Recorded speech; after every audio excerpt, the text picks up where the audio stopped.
एक बार देवर्षि नारद जी वैकुंठ धाम गए। वहां उन्होंने भगवान विष्णु का नमन किया। नारद ने श्री हरि से कहा, प्रभु, पृथ्वी पर अब आपका प्रभाव कम हो रहा है। धर्म पर चलने वालों को कोई अच्छा फल नहीं मिल रहा। जो पाप कर रहे हैं उनका भला हो रहा है।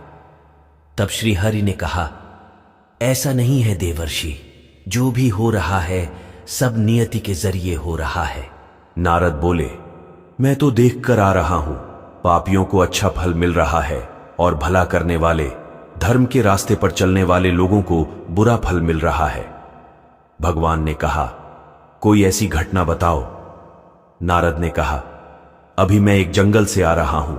वहां एक गाय दलदल में फंसी हुई थी। कोई उसे बचाने वाला नहीं था। तभी एक चोर उधर से गुजरा। गाय को फंसा हुआ देखकर भी नहीं रुका। वह उस पर पैर रखकर दलदल लांघ कर निकल गया। आगे जाकर चोर को सोने की मोहरों से भरी एक थैली मिली। थोड़ी देर बाद वहां से एक वृद्ध साधु गुजरा। उसने उस गाय को बचाने की पूरी कोशिश की।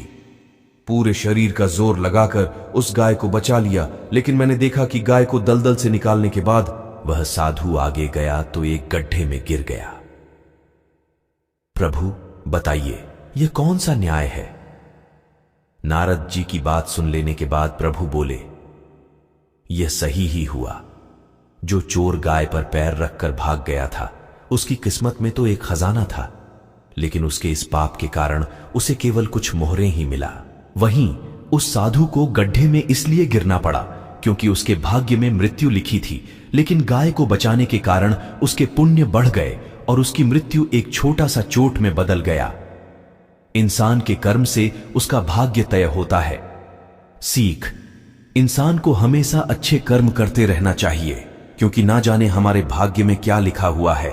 क्योंकि कर्म से ही भाग्य को बदला जा सकता है, अन्यथा दूसरा कोई रास्ता नहीं है।